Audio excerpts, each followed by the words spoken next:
이 마스크의 섬유는 전부 플라스틱이에요. 마스크를 쓰고 생활을 하면 거기에서 어쩔 수 없이 플라스틱 조각들이 폐로 들어오는 겁니다. 요가 매트 같은 것이 실제 미세 플라스틱이 많이 나오는 근원이 될 수도 있어요.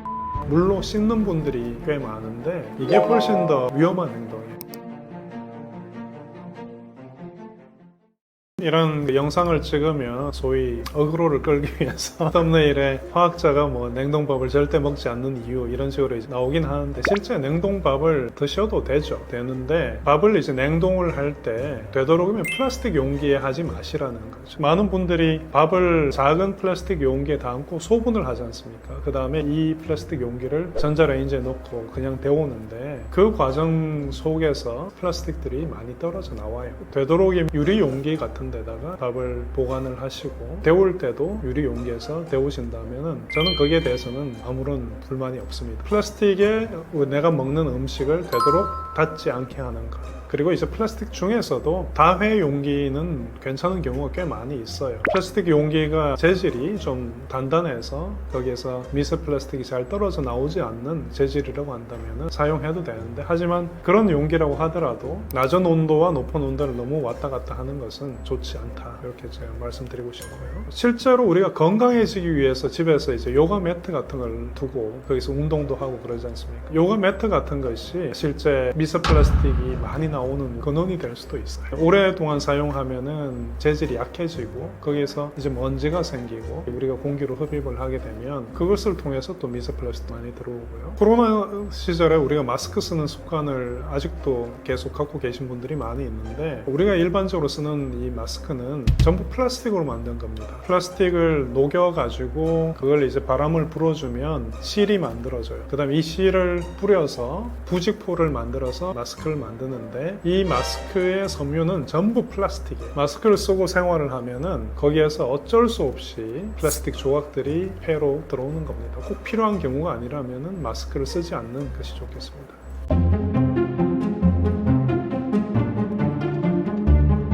밥을 뭐 냉동 후에 전자레인지에 데워 드시는 건 아무 문제가 없습니다. 아무 문제가 없으니까 얼마든지 그렇게 하시고요. 화학 구조가 변하고 그럴 일도 없고, 그리고 밥을 하는 그 과정 중에 수용성 비타민 B나 C나 이런 것들은 대부분 다 파괴가 됐어요. 너무 걱정하지 마시고 그냥 전자레인지를 써서 드시면 되겠습니다. 하지만 이제 데울 때 유리 용기로 또는 도자기 재질로 드시면 좋겠습니다.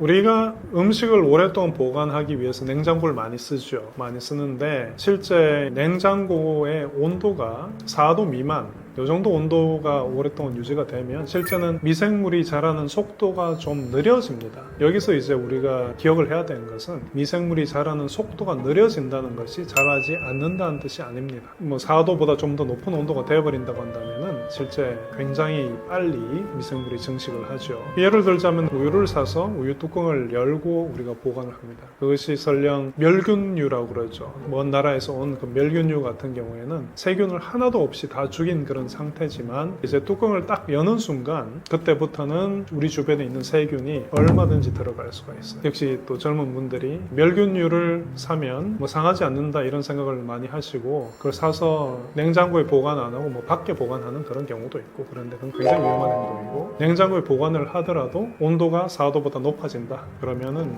일주일, 2주일 이렇게 시간을 오랫동안 두시면 안 돼요. 빨리 소비를 하는 것이 맞고요. 냉장고 속에서 이제 세균이 살 수 있다는 것을 잘 이해를 하시면은 그때부터는 우리가 음식을 보관할 때 좀 조심을 하실 것 같은데, 특히 제일 조심해야 되는 것이 갈아놓은 고기예요. 마트에서 사오는 그런 육류는 사오고 나서 하루 이틀 내에 반드시 소비를 해야 돼요. 고기를 갈아 놓는다는 것은 칼의 날이 고기를 좀 다져 놓는 거잖아요. 그러니까 고기의 표면적이 굉장히 큽니다. 표면적이라는 것은 어떤 표면적이든 간에 거기에는 세균이 붙을 수가 있어요. 이 갈아 놓은 고기를 정말 한번 제가 드리는 말씀이 진짜인지 아닌지 한번 테스트를 해보고 싶으면은 일주일만 냉장고에 갈아 놓은 고기를 한번 두어보세요. 색깔이 갈색이나 심지어 녹색으로 변할 텐데 이때 세균이 굉장히 무서운 일을 할 수가 있어요. 이 세균은 소위 독소를 뿜어내는데 여러분들이 얼굴에 주름이 생겨서 병원에 갔을 때 맞는 보톡스 주사 있지 않습니까? 그게 실제 이 보툴리늄 독소라는 것인데 갈아놓은 고기에서 생기는 이 세균이 그 독소를 만듭니다. 고기를 완전히 익히지 않고 드신다든지 했을 때 배 속에서 이 독소가 작용을 하면 어떻게 되겠어요? 배 속이 멈춰버리겠죠. 아비가 되니까. 그게 바로 햄버거 병입니다. 집에서 갈아놓은 고기나 어떤 육류라도 너무 오랫동안 냉장 보관을 하면 안 되고 냉동 보관이라면은 밀봉을 철저하게 하신다면은 심지어 몇 개월까지 보관을 할 수도 있겠죠. 냉장 보관하실 때 그런 거 좀 조심하면 될 것 같고요. 또 조심하셔야 될 게 닭고기 같은 것도 밖에서 사온 게 더럽다는 생각을 많이 하시죠. 칼도 닿았고 뭐 밖에 진열해 놨기 때문에. 그래서 집에 와서 이걸 물로 씻는 분들이 꽤 많은데 이게 훨씬 더 위험한 행동이에요. 물로 씻으면 수분이 생기지 않습니까? 고기의 표면에 수분이 있으면 고기에서 녹아나오는 그런 어떤 양분들 그리고 수분 이게 완벽하죠. 세균들이 잘 살 수 있어요. 식중독에 걸릴 굉장히 위험한 행동이라고 생각하시면 될 것 같고요. 요리를 하기 직전에 씻는 것은 괜찮죠. 하지만 그것을 씻어서 보관을 하는 것은 좋은 방법은 아닙니다. 전자레인지에 대해서 세간에 굉장히 오해가 많습니다. 전자파가 나온다. 이게 굉장히 잘못된 이야기고요. 실제 이 전자레인지에서 발생하는 전자파는 마이크로파인데 전원을 켰을 때만 있는 거고 전원을 끄면 없는 거예요. 마치 우리가 불을 이렇게 켜놓고 스위치를 딱 끄면 불이 꺼지는 않습니까? 똑같은 거예요. 마이크로파는 전원을 올렸을 때만 존재하는 거고 전원을 끄면 없어집니다. 근데 이 마이크로파가 전자기파이기 때문에 교류전기장이 생기는데 이 속에서 교류전자기장이 물분자를 뒤집으면서 물분자가 서로 마찰을 해서 열을 내게 만드는 게 마이크로웨이브인데 우리가 이제 마이크로웨이브를 보면은 우리가 물을 넣고 끓여보면은 금방 끓죠. 그래서 이 금방 끓는 것을 활용을 할 수가 있어요. 예를 들어서 채소의 경우에요. 채소는 비타민 C도 있고 뭐 비타민 B도 있고 이런 수용성 비타민들이 있는데 이것이 너무 높은 온도에서는 비교적 쉽게 분해가 될 수 있고요. 또 물 속에 녹아 나올 수가 있습니다. 근데 전자레인지 안에서 이제 요리를 하면은 굉장히 빨리 익히고 시간이 짧았기 때문에 비타민 C나 B 같은 것들이 그대로 남아 있을 수가 있어요. 그러니까 예를 들어서 뭐 브로콜리를 익혀서 드시겠다. 그러면 전자레인지를 쓰는 것이 찌는 것보다 삶는 것보다 훨씬 좋은 방법입니다. 녹말에는 두 가지 녹말이 있습니다. 선형적으로 생긴 녹말이 있고 마치 나무 가지처럼 이렇게 뻗어 있는 그런 녹말이 있는데 선으로 생긴 이 녹말은 평소에 있을 때 나선형으로 꼬여서 있습니다. 근데 이런 나선형으로 꼬여 있는 녹말 형태는 우리가 먹어도 소화를 잘 못 시키는데요. 쌀을 요리를 하면 어떤 일이 생기냐면 쌀 속에서는 제가 지금 조금 전에 얘기했던 녹말들이 꼬여 있는 상태. 근데 밥을 하면 여기 물이 들어가면서 이런 녹말들이 풀어 헤쳐집니다. 이거를 냉장고에 다시 넣고 내버려 두게 되면 냉장을 하건 냉동을 하든 간에 실제 냉장을 하는 경우에 더 그런 경우가 많은데 냉장을 해주게 되면은 풀려져 있던 녹말이 다시 꼬이게 돼. 이걸 짧게 전자레인지를 사용해서 돌리게 되면은 완전히 다 풀리지를 못하는 거죠. 그래서 일부의 녹말은 꼬여 있는 상태로 그대로 있으니까 우리가 소화를 못 시키는 거죠. 냉동밥을 전자레인지에서 짧게 돌려서 드시는 것은 녹말을 100% 다 소화를 못 시키기 때문에 다이어트에 도움이 될 수도 있는 거죠. 근데 건강이 안 좋으신 분들이 냉동밥을 전자레인지에서 짧게 돌려서 드시는 것은 별로 좋은 방법은 아니죠. 특히 병 후에는 모든 영양소를 다 섭취를 해야 되는데 이제 몸이 안 좋으시다, 병 후다 이럴 때는 죽을 만드는 이유가 이런 녹말들이 다 풀어 헤쳐지게 만드는 거죠. 그래서 이제 드시는 거고 또 재밌는 사실이 하나 있는데 우리가 먹는 기름 있죠. 기름 중에 코코넛 오일 같은 경우에 이제 포화 지방이 꽤 많이 있는데 이 포화 지방하고 제가 지금 말씀드린 선형의 그런 녹말이 서로 꼬여요. 지방이 들어가고 그 주변에 녹말이 꼬이는데 이렇게 된 구조는 우리가 소화를 잘 못 시킵니다. 그래서 밥을 하고 코코넛 오일이나 이런 걸 넣고 볶아서 그 다음에 냉장고에 뒀다가 꺼내서 드시면은 거의 뭐 한 30% 정도 그 정도는 소화를 못 시키는 게 되는 거죠. 거죠. 그런 것들이 또 다이어트에 도움이 될 수도 있어요. 냉장고에 이제 음식을 보관을 하실 때 잘 상하는 그런 것들, 예를 들어서 밖에서 사온 고기 또는 우유 같은 것도 마찬가지죠. 고기라든지 우유라든지 이런 것들은 4도 미만에서 보관을 해야 돼요. 그래야 이게 세균이 잘 안 살죠. 세균이 생겼을 때 식중독균이 굉장히 독한 놈들이 생기는 그런 음식들의 경우에는 그 온도를 지켜주는 게 굉장히 중요하죠. 그래서 우유 같은 경우는 문에 두면 안 되는 거죠. 요즘 냉장고 문이 보면은 밖에서 열 수 있는 문에 두는 부분이 있지 않습니까? 근데 여기에는 온도가 꽤 높아요. 4도보다 훨씬 높고 여름에는 특히 문을 여닫는 경우가 많기 때문에 문 근처에 있는 음식들은 꽤 높은 온도에 보관이 되는 셈이죠. 그러니까 이런 우유라든지 고기 같은 것을 이 문 가까이 두는 것은 별로 좋은 생각이 아니고, 그리고 냉장고에서 높은 위치에 있는 것보다는 아래에 있는 것이 더 차갑죠. 온도가 더 높은 부분이 이제 위에 있으니까. 그러니까 잘 보관해야 되는 것, 차갑게 보관해야 되는 것은 냉장고의 밑부분에 보관을 하는, 또 깊숙한 부분, 그런 데 보관하는 것이 좋겠습니다.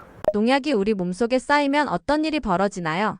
일단 농약은 우리 몸에 쌓이면 안 됩니다. 많은 경우에 이제 농약은 우리 몸속에 들어오면은 간 독성을 일으키는 경우가 많고, 시골에서 간혹 가다가 이제 음독 사고가 있죠. 누구를 죽이기 위해서 그런 경우도 있겠지만은 이게 농약인 줄 모르고 사용해서 그런 경우도 있고, 어쨌든 이런 것들을 많이 먹으면 당연히 안 되는 거고요. 근데 이 과일의 농업을 하시는 분들이 기준을 따라서 잘 해주시면은 실제는 그 정도의 농약의 양은 우리가 설령 과일을 세척을 잘 하지 않고 먹더라도 그다지 위험한 정도는 아닙니다. 어쨌든 농약이 들어오면 간이 좀 고생을 할 것이고, 그리고 우리 몸에 있는 호르몬이라고 있죠. 여러 가지 호르몬이 있는데 그 호르몬의 흉내를 낼 수가 있어요. 그래서 환경 호르몬의 역할을 할 수도 있습니다. 이 내분비계에 좀 혼란을 줄 수도 있고요. 그러니까 농약은 우리 몸에 많이 들어오게 되면 두 가지가 나쁘죠. 간 독성을 일으키고, 그 다음에 이 내분비기에 이제 혼란을 일으킨다. 이게 이제 농약이 우리 몸에 할 수 있는 일이고요. 유기농 음식은 세척하지 않고 그냥 먹어도 되나요? 유기농 같은 경우 농약은 안 치죠. 안 쳐야 되는 게 이제 유기농인데, 근데 이제 유기농이라고 하더라도 과일이나 채소의 표면에 세균은 있을 수 있습니다. 그러니까 흐르는 물에 깨끗하게 씻어내고 드시고, 이걸 그냥 드시는 거는 그래도 좀 지양을 하는 게 맞지 않나. 세척은 하고 드셔야, 유기농이라고 하더라도 그게 좋을 것 같고요. 특히 유기농을 할 때 이런 퇴비를 써서 유기농을 하시는 경우도 있는데, 예전에 인분을 가지고 중국에서 그런 일이 있었죠. 인분을 사용해서 배추를 길렀는데 배추 이파리에 이제 기생충, 알이 발견이 됐던 그런 일이 있었죠. 그런데 이런 일은 없겠지만은 이 농장을 하다 보면은 동물들이 올 수가 있어요. 노루나 뭐 이런 그 산짐승들이 와서 여기에 대소변을 보고 가기도 하고, 그러니까 아무리 그 유기농을 하더라도 세척은 하고 드시는 게 맞을 것 같습니다. 식초, 베이킹 소다로 과일, 야채 세척하면 농약을 없애는 효과가 있나요? 많은 분들이 과일이나 채소를 세척을 할 때 식초를 쓰세요. 예전에 어떤 연구 결과가 하나 있는데 식초 10%, 그리고 락스도 썼고, 그리고 베이킹소다 이런 걸 거의 한 10%씩, 농도가 10%. 근데 우리가 마트에서 사는 식초가 10% 정도예요. 이게 식초 원액 쓴 거죠. 사과 식초라든지 이런 걸 샀을 때 얻는 그 농도 그대로 써서 과일을 씻었을 때 과일이나 채소를 20분 정도 담궈 놓으니까 거기에서 이제 농약이 70에서 90% 제거되더라. 이런 연구 결과는 있습니다. 근데 굉장히 많은 양을 쓰잖아요. 그죠? 누가 채소를 씻기 위해서 농약을 콸콸 부어넣고 원액대로, 그리고 뭐 베이킹소다나 뭐 락스를 누가 붓습니까? 그런 것은 실생활에서는 사용하기가 힘든 이야기고요. 만약에 이제 농약이 있었다. 근데 이제 식초 몇 방울 넣어서 씻는 것은 물로 씻는 거하고 똑같은 겁니다. 그러니까 할 필요가 없는 거죠. 교수님께서 과일, 채소 세척할 때 쓰시는 세척법이 따로 있으신가요? 요즘 그 과일 세정제라고 좀 나옵니다. 실제 그런 제품들이 거의 도움이 안 될 거예요. 그 이유를 좀 말씀드리면은, 채소라든지 특히 과일에서 과일의 색소는 염기성일 때 훨씬 더 진하게 보입니다. 그걸 한번 해보시면 좋을 것 같아요. 집에 쌀을 씻어서 뜨물을 받은 다음에 그 뜨물에다가 워싱소다라든지 베이킹소다를 좀 녹여보세요. 그러면 센 노랗게 변할 겁니다. 그리고 그 블루베리 같은 경우에 블루베리도 그냥 그 블루베리를 씻고 나면 물이 약간의 파란색을 띠지 않습니까? 근데 거기에다가 이제 워싱소다나 베이킹소다를 넣어주게 되면은 새파랗게 변할 거예요. 그러니까 이제 이런 그 과일 세정제라는 것이 과일에서 나오는 색소가 드러나서 그런 경우가 많고, 물론 그 과일이나 채소에 붙어 있는 먼지 이런 것들을 좀 떼내는 그런 효과는 있겠죠. 하지만 농약을 없앤다. 그것은 불가능한 일이에요. 그러니까 그건 기대하면 안 되고 그냥 오염물을 좀 떼내는 정도다. 이렇게 생각하시면 될 것 같아요. 극히 드문 이야기이긴 하지만은 사과 같은 것을 출하를 할 때 파라핀 왁스 같은 것을 쓰는 분들도 있습니다. 거의 대부분 그런 일은 안 하지만은 극히 드문 얘기긴 하지만은 그런 것을 쓰는 경우도 있는데 그런 경우에 이런 파라핀 같은 것을 먹게 되면 굉장히 맛이 안 좋죠. 파라핀을 제거하기 힘들 뿐만 아니라 만약에 이제 농약이 있었다면 과일의 표면에 이 파라핀 속이 그대로 갇혀 있는 거죠. 그런 것들의 경우에는 그런 과일을 만약에 선물을 받았다. 그럴 때는 이제 껍질을 다 깎아내고 드시는 게 속이 편할 것 같고요. 그리고 대부분의 경우에 과일의 경우에는 물로 깨끗하게 씻어주는 정도. 이 정도면은 과일 농사를 짓는 분들이 농사를 제대로만 지었다고 한다면은 우리가 걱정할 정도의 농약의 양은 없을 거예요. 그러니까 그냥 물로 깨끗하게 씻어 드시면 될 것 같고, 그래도 조금 걱정된다. 그러면은 이 방법을 한번 써보시면 좋을 것 같아요. 치약을 칫솔질을 하다 보면은 좀 거칠거칠한 가루 같은 게 느껴질 때가 있죠. 그게 뭐냐면은 베이킹소다 가루예요. 그래서 베이킹소다라든지 워싱소다라든지 이런 딱딱한 가루, 이런 것들로 과일의 표면을 좀 세게 닦아주게 되면은 과일 껍질 부분이 좀 깔아져서 나갈 수 있죠. 과일이 있고 여기 물이 있고 베이킹 소다나 워싱 소다를 좀 가루를 넣어서 물에 적신 가루를 과일의 표면에서 좀 닦아주면은 과일의 표면에서 좀 깔아져 나갈 거니까 같이 농약이 그 표면에 만약 있었다면 같이 떨어져 나갈 그런 식으로 이제 해보시는 것도 좋고요. 그러고도 난 정말 농약 먹으면 안 돼. 절대 먹으면 안 돼. 이러면 껍질에 있는 영양소는 포기하시고 그냥 깎아 드시는 게 맞는 거죠. 그러니까 자신의 선택인데 화학적으로 녹여낸다. 식초를 20분 담궈 놓으면 되죠. 그러면 70에서 90% 녹아 나갑니다. 그렇게 하실 분 있으시면 하시고, 근데 실제 그렇게 하시기는 굉장히 힘들죠. 그러니까 가루 같은 워싱소다나 베이킹소다 가루로 또는 이제 좀 딱딱한 수세미로 깨끗한 수세미로 과일의 표면을 깎아주는 것, 그게 한 가지. 또는 그래도 난 정말 농약 먹으면 안 된다는 생각이 든다면 깎아 먹는 것. 이 세 가지밖에 없을 것 같아요. 과일이나 야채 먹을 때 주의해야 하는 부분이 있나요? 아무리 농사를 잘 지어도 그 농약이 좀 많이 남아 있을 수 있는 부분이 있죠. 과일의 꼭지 부분, 폭 들어간 부분 같은 데서는 아무래도 농약이 좀 농축돼서 오랫동안 머무릅니다. 그러니까 비가 와서 씻겨 나가고 이렇게 하더라도 좀 남아 있는 부분이 있을 테니까 꼭지 부분이라든지 주름진 부분 이런 데는 제거를 하고 과일을 드시는 게 좋을 것 같고, 채소의 경우에 배추 또는 양배추 같은 경우는 알배기 있지 않습니까? 속의 알 부분은 나중에 생긴 거예요.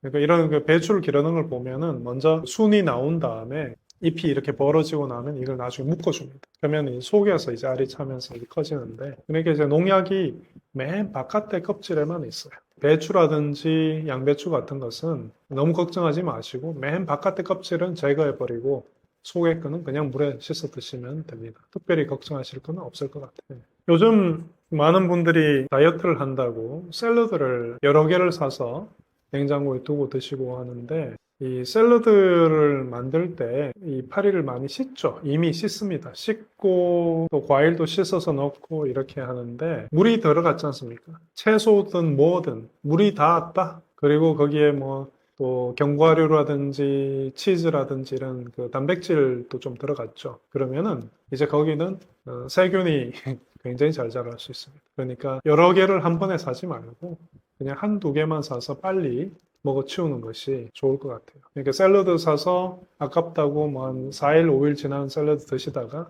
괜히 식중독 걸리고 그럴 수가 있으니까 그런 건 좀 지양을 했으면 좋겠고요. 먹든 사과나 먹든 과일들 그냥 먹어도 되나요? 과일이 그 사과 같은 경우에 멍이 들었다. 근데 이제 먹는 부위를 보면은 별로 뭐 많이 상처가 안 생긴 것 같아요.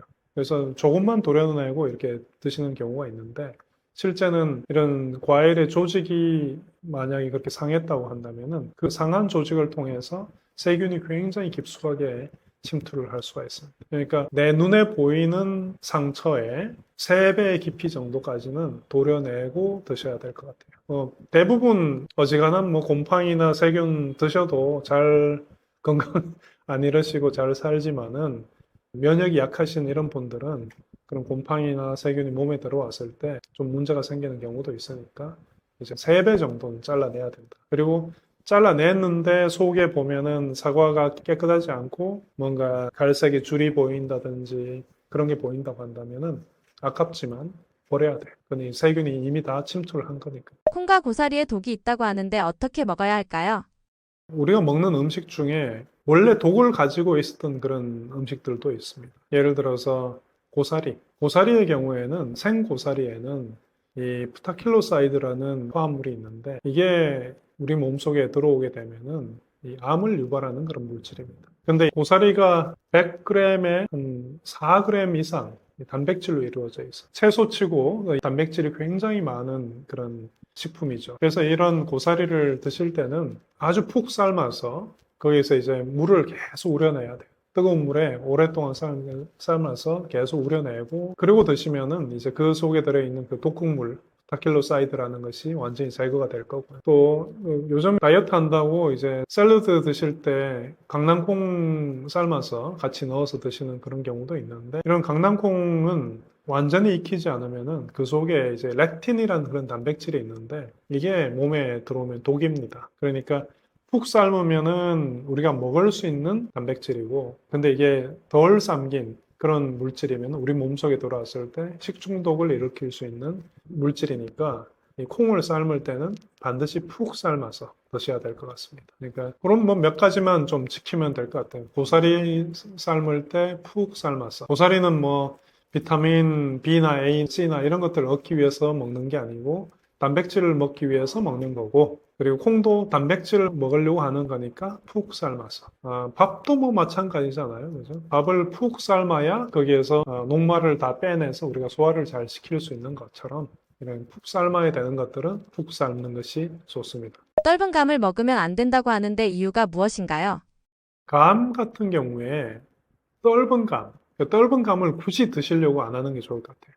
떫은 감에는 탄닌이라는 성분이 굉장히 많습니다. 이 탄닌은 단백질하고 탄닌이 만나면은 단백질을 침전을 만들어 버려요. 소화가 안 되도록 만들어 버리죠. 그러니까 이제 키워드는 많이라는 말이 있는데 떫은 감을 꽤 많이 먹고 동시에 단백질이 많이 있는 우유라든지 고기 이런 것들을 많이 드시면은 이제 이런 그 탄닌 성분 때문에 단백질이 소화가 안 돼요. 소화가 안 돼서 이제 소화가 안 되면 급체가 올 수 있죠. 그런 것들 조심해야 되고요. 그러니까 음식 드실 때 좋다고 입에 맞다고 너무 많이 먹는 것. 또 떫으면은 적당히 드셔야죠. 입에 맞지 않잖아요. 그죠? 우리 몸에 좋은 것들은 많은 경우에 맛있어요. 그러니까 뭔가 좋지 않은 맛이고 내가 거부하는 그런 것들이면 너무 많이 안 드시는 게 맞을 것 같습니다. 우리 몸에 플라스틱이 쌓이는 이유는 무엇인가요? 우리 몸에 플라스틱이 쌓이는 이유는 실제는 굉장히 다양한데요. 먼저 우리가 먹는 많은 음식들이 플라스틱 용기에 담겨서 오죠. 그리고 실제 바다에서 많은 플라스틱들이 분해가 되고 마모가 되고 그러는데 이런 미세 플라스틱들이 바다 표면에 많이 있습니다. 이런 것들이 이제 구름 속에 들어오게 되면 결국 이게 비가 오게 될 거고 그러면 강이나 호수에 또 그리고 땅에 미세 플라스틱들이 실제 많이 뿌려지게 되죠. 그러면 물을 먹고 사는 그런 식물들이 또 미세 플라스틱들을 흡수할 수밖에 없고요. 우리가 이런 먹는 음식들이나 또 마시는 물이나 또 일상생활에서도 미세 플라스틱도 굉장히 많이 발생을 하는데 이런 것들에서 완전히 자유로울 수는 없어요. 그 중에서 이제 제일 미세 플라스틱을 많이 흡수하는 루트가 있다고 한다면 주로 이제 물에서 많이 오죠. 배달 용기에 국물 같은 것들이 담겨오면은 배달 용기 표면에서 이제 미세 플라스틱들이 떨어져 나올 수도 있고 그리고 생수병이나 이런 데서도 병 표면에 플라스틱들이 아주 작은 것들이 매달려 있거든요. 이런 것들이 또 물에 떨어져 나와서 우리가 섭취를 하면 그것들이 우리 몸속으로 들어오는 거죠. 많은 분들이 이 미세 플라스틱을 마시거나 먹었을 때 또는 이제 호흡을 했을 때 대체 어떻게 이런 것들이 우리 몸에 세포까지 들어오느냐 이런 말씀들을 많이 하세요. 근데 그 루트를 한번 좀 생각을 해보면 음식을 먹으면 대부분은 실제는 변으로 가겠죠. 그런데 그 중에 일부가 소장에서 흡수가 돼요. 소장에서 흡수가 돼서 피를 타고 돌고 또 그 중에 일부는 이제 간에서 잡혀서 또 다시 변으로 나가는데 이 간에서 잡히지 않은 작은 것들이 피를 타고 돌다가 우리 세포까지 도달을 할 수밖에 없는 거죠. 생수병 속에 들어있는 미세 플라스틱의 양이 수돗물에 비해 50배가 더 많다는 연구 결과가 있는데요. 이유가 무엇인가요? 방금 말씀드렸듯이 강이나 호수에 미세 플라스틱들이 있을 수밖에 없다고 제가 말씀을 드렸지만 정수 과정에서 이런 미세 플라스틱들이 많이 또 제거가 됩니다. 수돗물로 오는 그런 물에는 미세 플라스틱이 그다지 많지가 않고 하지만 이제 생수병의 경우에는 이 플라스틱 통에서 담겨 오잖아요. 근데 이런 병들은 일회용으로 만든 것이고 표면이 조직이 조밀하지가 않습니다. 그래서 이런 플라스틱 표면에서 미세 플라스틱들이 떨어져 나올 수밖에 없어요. 이게 물에 이제 다시 분산이 돼서 섭취하게 되는 거죠. 미세 플라스틱을 99.9% 걸러서 물을 안전하게 섭취하는 방법이 있나요? 미세 플라스틱을 100% 그러는 방법은 한 가지밖에 없을 겁니다. 역삼투압 정수 방법이라고 들어보셨을 텐데 역삼투압 정수기를 써서 걸르면은 물론 미세 플라스틱 완전히 제거할 수가 있는데 근데 이런 정수기 굉장히 비싸죠. 많은 가정에서 이런 정수기를 쓰기는 좀 힘들 겁니다. 그래서 그 대안을 우리가 좀 생각을 해보면은 필터형 정수기 같은 것도 요즘 뭐 피처형으로 저렴하게 나오는 것들도 있고 그러니까 그런 것을 쓰면 미세 플라스틱 중에 한 100나노미터 정도, 그 정도보다 좀 더 큰 것들은 그래도 많이 걸러서 나갑니다. 그러고도 좀 더 남아있는 미세 플라스틱은 실제는 우리가 물을 끓이면 물 속에 석회석 성분이 좀 녹아 있는데요. 이런 석회석 성분은 굉장히 특이한 특징이 있는데 낮은 온도에서는 잘 녹아 있지만은 높은 온도에서는 외려 석출이 돼요. 근데 이런 것들이 물을 끓이게 되면은 이런 석회석 성분이 석출이 되면서 미세 플라스틱들을 붙잡고 같이 석출이 됩니다. 우리가 먹는 수돗물의 경우에도 끓이면 그 속에 있는 미세 플라스틱을 한 30% 정도까지는 제거할 수가 있고 석회수라고 부르죠. 그런 경수의 경우에는 끓이면 90% 이상 미세 플라스틱이 제거가 됩니다. 그래서 어쨌든 피처형 이런 걸로 걸러서 드시는 것과 또 기왕이면 물을 끓여서 이 미세 플라스틱을 좀 제거하고 드시는 게 좋겠습니다. 어떤 유튜브를 하나 봤는데 유튜버가 뭘 했냐면요. 광학현미경이라는 게 있어요. 우리가 일반 생물 실험을 할 때 보는 그런 광학현미경인데 그런 광학현미경에다가 생수병 물을 붓습니다. 슬라이드 글래스 위에다 물을 한 방울 얹은 다음에 광학현미경을 이제 배율을 높여가지고 그 속에 뭐 미세 플라스틱이 있는지 없는지 이런 걸 보여주겠다. 그러면서 이제 보여준 영상이 하나 있었는데 없었어요 아무것도. 근데 그분이 크게 오류를 범한 게 뭐냐 하면은 광학현미경으로 볼 수 있는 것은 빛의 파장이 400나노에서 700나노미터 정도 이게 이제 우리가 보는 가시광선인데 이 가시광선보다 큰 입자는 광학현미경으로 볼 수가 있어요. 근데 그보다 작은 입자는 우리가 죽었다 깨도 볼 수가 없어요. 그래서 그런 것을 보려면은 전자현미경이라는 걸 가지고 봐야 되는데 또 이런 작은 입자의 경우에 물 속에 몇 개가 있는지 이런 것들도 실제는 이런 플라스틱이 가지고 있는 어떤 화학적 시그널 같은 것들이 있는데 그런 것들을 이제 보면서 미세 플라스틱이 있다 없다 이런 것을 우리가 카운트를 할 수가 있습니다. 어쨌든 광학현미경을 보고 물이 깨끗하다라고 하는 것은 굉장히 잘못된 오류라는 거죠. 실제로 우리가 마시는 생수 속에는 미세 플라스틱이 많을 수밖에 없습니다. 일상생활 속에서 우리가 미세 플라스틱 섭취를 줄이려면 어떤 점들을 특히 주의해야 한다고 보시나요?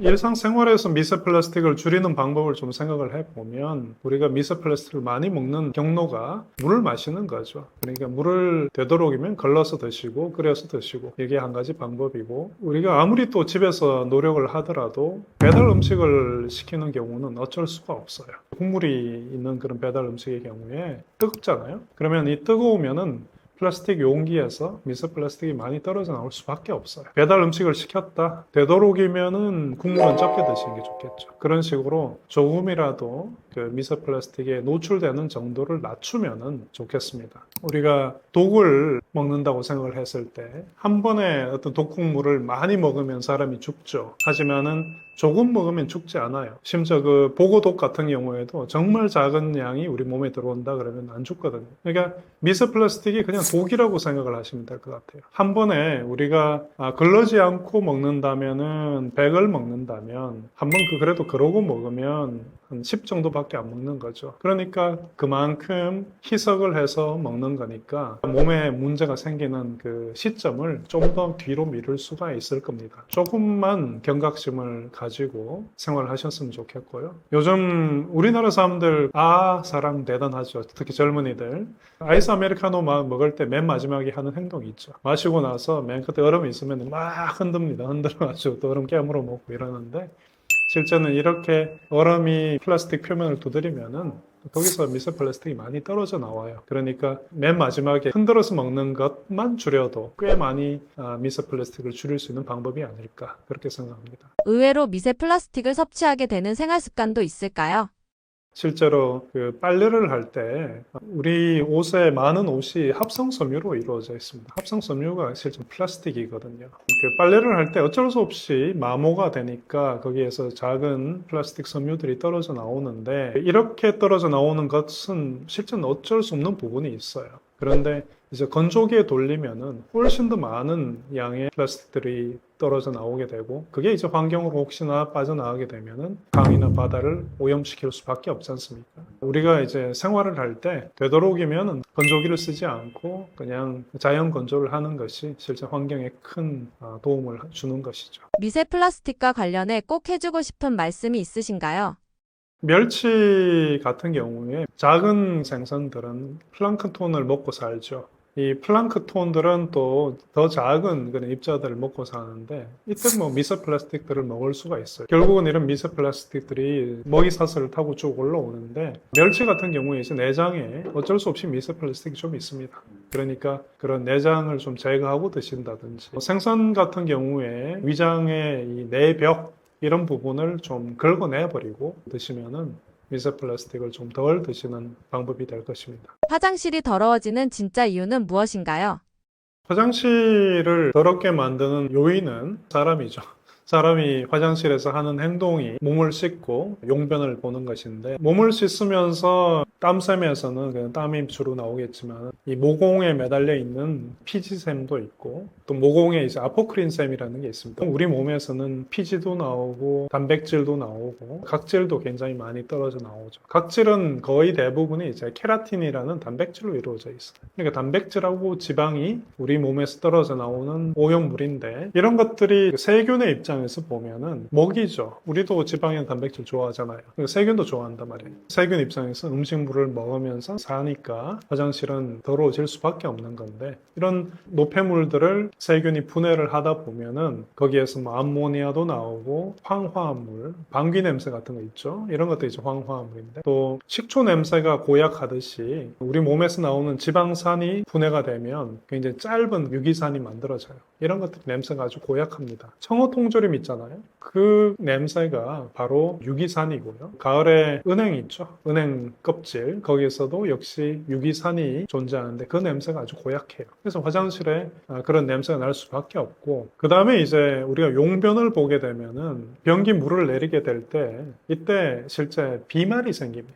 용변 속에는 아직 분해가 덜 된 세균 입장에서 먹고 살 수 있는 지방 단백질도 있고 탄수화물도 있죠. 이런 것들이 비말이 돼서 떠올라서 화장실의 벽이나 심지어 천장까지 달라붙게 되는 거죠. 세균 입장에서 먹고 살 수 있는 먹이가 온갖 곳에 붙어 있는데 여기에다가 우리가 한 가지만 더 더하면 되죠. 실제 두 가지겠네요. 온도를 좀 더 따뜻하게 해주고 그 다음에 습기를 주는 거죠. 습기가 주어지면 생명체는 잘 살 수 있습니다. 먹이 있죠, 습기 있죠. 그럼 무조건 잘 사는 거죠. 그러니까 화장실이 더러워집니다. 락스 대신 쓰면 좋은 화장실 청소 꿀템이 있나요?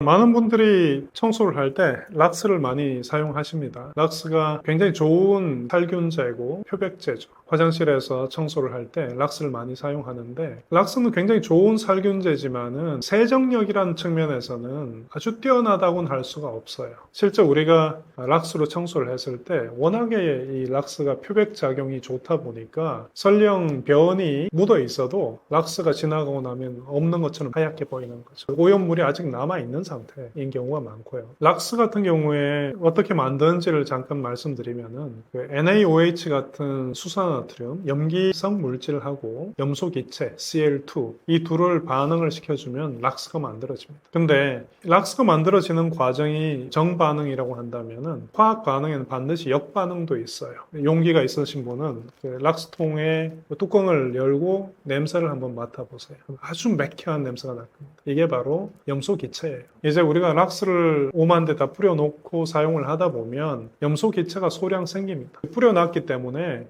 염소 기체가 생기는 것들이 이제 기화가 돼서 화장실 안에 염소 기체가 떠 있을 수도 있고요. 그 다음에 이런 화장실에는 암모니아 같은 성분도 있지 않습니까? 암모니아하고 또 염소 기체가 만나면 클로라민이라는 굉장히 유독한 물질을 만들어냅니다. 이런 염소 기체라든지 클로라민 같은 것들 때문에 화장실을 이제 환기를 안 하고 락스를 사용을 했을 때 그런 것들을 계속 마시게 되니까 건강에 아주 안 좋을 수가 있죠. 두 가지 측면. 락스를 사용했을 때 아직 청소가 완전히 안 됐는데 되었다고 생각하는 부분, 그리고 건강에 좀 안 좋을 수 있다는 부분, 이런 것 때문에 기왕이면 락스를 사용하는 것을 피하는 게 좋을 수도 있죠. 특히 이제 기관지가 안 좋은 그런 분들의 경우에. 이런 분들한테 추천드리는 것은 이 오염물의 조성을 한번 생각을 해보자. 결국은 지방이 있고 단백질이 있는 거죠. 근데 이 지방 부분은요, 산성이에요. 유기산. 그래서 염기성 물질로 청소를 하면은 잘 지워집니다. 중화가 되면서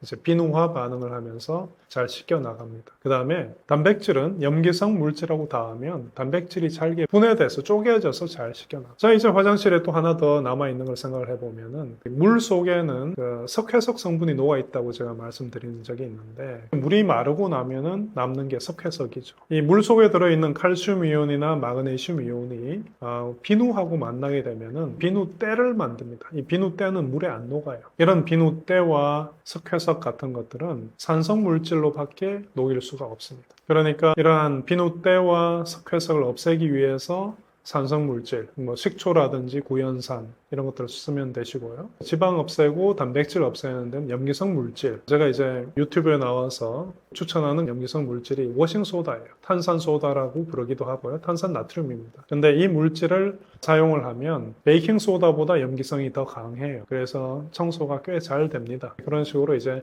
번갈아 가면서 산성 물질로 청소하고 씻어주고 염기성 물질로 청소하고 씻어주면 거의 대부분 오염 물질은 다 제거할 수 있죠. 청소를 다 했는데 또 세균이 생기고 그럼 속상하잖아요. 그 다음에는 관리를 해주면 좋겠다.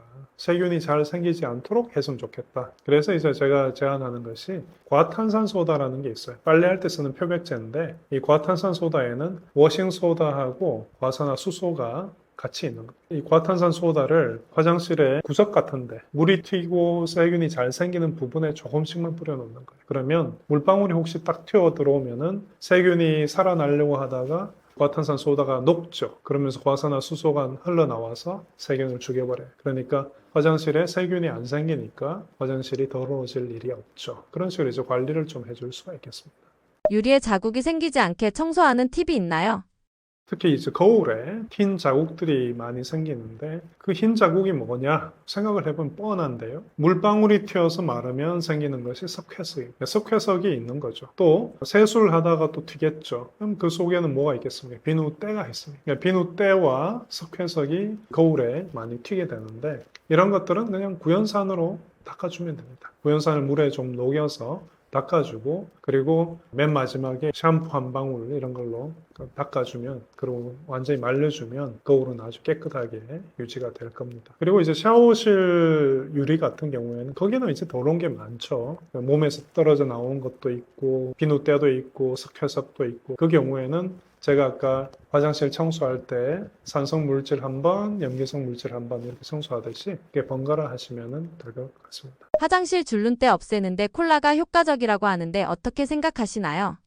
화장실 줄눈에 이제 때가 생겼을 때 콜라 쓸 수 있어요. 콜라가 굉장히 강한 산성입니다. 그 속에는 인산이 들어있어요. 콜라의 pH가 굉장히 작기 때문에 굉장히 산성이 강하죠. 심지어 프라이팬이나 식칼에 녹이 슬었을 때 콜라를 부어두면은 그 녹이 다 녹아 없어질 정도로 콜라가 산성이 강합니다. 근데 이제 화장실 줄 눈의 조성을 한번 보면 실제는 그 속에 산에 녹을 수 있는 석회석 같은 성분들이 좀 들어있어요. 그러니까 콜라를 부어주면 표면이 약간 녹겠죠. 녹으면서 청소를 할 수는 있죠. 하지만 그것이 그렇게 좋은 방법은 아니겠죠. 줄 눈을 녹여낼 테니까요. 쓸 수는 있대. 하지만 이거를 부어놓고 오랫동안 내버려 둔다든지 했을 때는 줄눈을 너무 많이 상하게 해서 좋지 않을 것이고, 또 이제 콜라 속에는 설탕이 많이 있습니다. 이 설탕이 또 세균 입장에서 먹이잖아요. 그러니까 한 곳에 깨끗해졌다면은 하수구 이런 데는 세균이 더 많이 살 수 있는 환경을